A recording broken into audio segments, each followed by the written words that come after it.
அஸ்ஸலாமு அலைக்கும் வரஹ்மத்துல்லாஹி வபரகாத்துஹு. உங்களுடைய வீட்டில், உங்களுடைய வணிக இடத்தில், அதாவது கடை போன்ற நாம் வணிகம் செய்யக்கூடிய இடங்களில், எங்களுடைய பொருளாதார நடவடிக்கைகளை நாம் மேற்கொள்ளக்கூடிய இடங்களில் இந்த விடயங்கள் இருந்தால் அது எங்களுடைய பொருளாதாரத்தில் அபிவிருத்தியை ஏற்படுத்தாது, எங்களுடைய பொருளாதாரத்தின் வளத்தை குறைத்துவிடும். நாம் இதை எங்களுடைய வீடுகளில், எங்களுடைய பொருளாதார நிலையங்களில் வைத்திருந்தால் அருளை கொண்டு வரும் மலக்குமார்கள் எங்கள் வீடுகளினுள் எங்கள் பொருளாதார நிலையத்தினுள் நுழைய மாட்டார்கள். அதனால் எங்களுக்கு எங்களுடைய வீட்டிலும் சரி, எங்களுடைய கடைகளில், பொருளாதார நிலையங்களிலும் சரி, எங்களுக்கு பரக்கத் இருக்காது, விருத்தி இருக்காது, அபிவிருத்தி இருக்காது.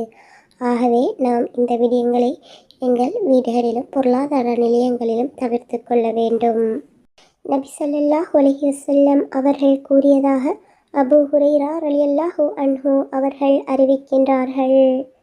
இது முஸ்லிம் என்னும் நபிமொழி தொகுப்பிலே 4294வது ஹதீஸாக பதிவு செய்யப்பட்டுள்ளது.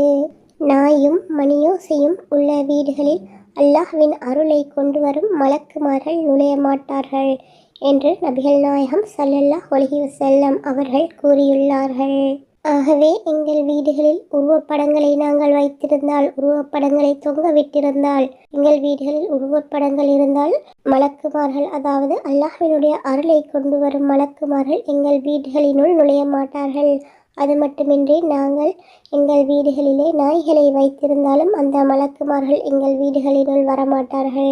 நாம் இந்த விடயத்தில் மிகவும் கவனமாக இருக்க வேண்டும்.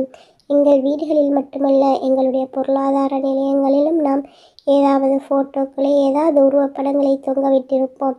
அவ்வாறு நாம் உருவப்படங்களை வைத்திருந்தால் எங்களுடைய பொருளாதார நிலையத்திலும் அல்லாஹ்வினுடைய அருளை, பரக்கத்தை கொண்டு வரும் மலக்குமார்கள் நுழைய மாட்டார்கள்.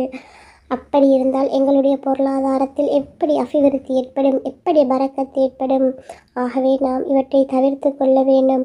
அத்துடன் எங்கள் வீடுகளில், பொருளாதார நிலையங்களிலும் மணியோசை போன்ற சத்தங்கள் இருந்தாலும் அங்கும் மலக்குமார்கள் வரமாட்டார்கள். ஆகவே நாம் இது போன்ற விடயங்கள் எங்கள் வீடுகளில், பொருளாதார நிலையங்களில் இருந்தால் நாம் அவற்றை உடனே அகற்றிவிட வேண்டும்.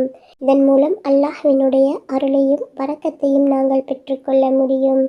எங்கள் வீடுகளிலும் பொருளாதார நிலையங்களிலும் பரக்கத் இல்லாமலாகுவதற்கும், பொருளாதார ரீதியாக பிரச்சனைகள் வருவதற்கு இதுவும் ஒரு காரணமாக இருக்கும். நம்மில் பலருக்கு இது அல்லாஹ்வினுடைய அருளை இல்லாமலாக்கும் என்று தெரியாது. நாம் எங்கள் வீடுகளில் பெரிய ஃபோட்டோக்களை எடுத்து ஃப்ரேம் செய்து மாட்டியிருப்போம்.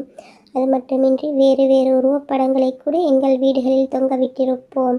இவ்வாறான தவறுகளை நாம் செய்தால் அங்கு அல்லாஹ்வினுடைய அருளை எதிர்பார்க்க முடியாது. அந்த வீட்டில் அல்லாஹ்வினுடைய அருள் இருக்காது, பரக்கத் இருக்காது. ஆகவே நாம் இவற்றை விட்டும் எங்கள் வீடுகளையும் எங்கள் பொருளாதார நிலையங்களையும் பாதுகாத்து கொள்வோம். அஸ்ஸலாமு அலைக்கும் வரஹ்மத்துல்லாஹி வபரகாத்துஹு.